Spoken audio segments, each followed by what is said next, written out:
Let me ask you a question. I want to do a little survey here because I do think it's important to sort of, I want to see this. I do this every year, the state of the program. We'll start with football. How many, again, think about like the political approval ratings. So people will say, do you approve of the job, blah, blah, blah, blah, blah. Do you approve of the job Mark Stoops has done here? How many say yes? Raise your hand. How many say no? Not one person Not says one. no. It's 100% approval. Or was there one right over there? You? You were spacing out. Okay. One guy. Well, I'm not going to say anything, but I saw you talking during the first segment, so you weren't paying attention. That's what happened. But you're not a no. Okay, so literally 100% approval, which, by the way, no one gets 100% approval. No. I don't have 100% approval in this room. And to be honest, it's coming off a 7-5 season. We were all a little disappointed they finished 7-5. Exactly. All right. Now, I want you to be honest. Whatever your position is, how many of you approve of the job John Calipari is doing? Raise your hand. How many of you don't? Ooh. Now, for those of you listening, I don't know how many people are here. Let's say 150. How many? What do you think? I mean, this is your place. How many do you think? 150. Good guess. There were 4 people that raised their hand approving.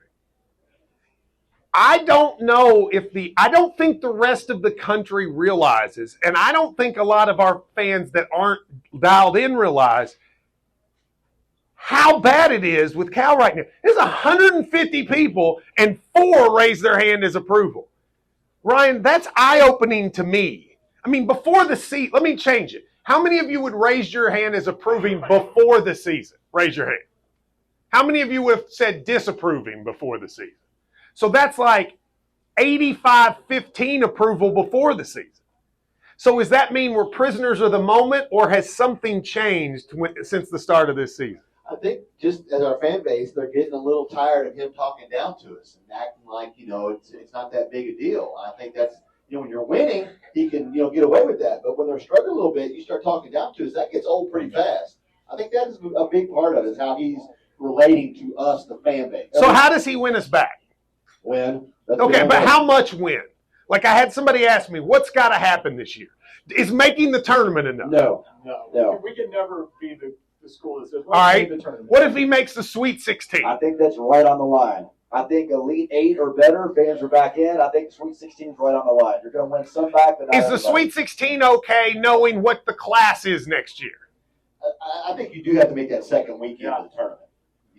Can you imagine how much pressure is going to be on? Well, here's the thing.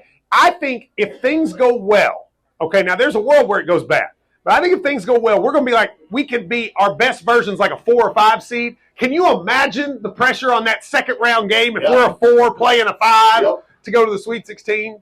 So you be crazy. We'll take a break. Be right back. We're here at Bearno's in New Albany. This is Kentucky Sports Radio.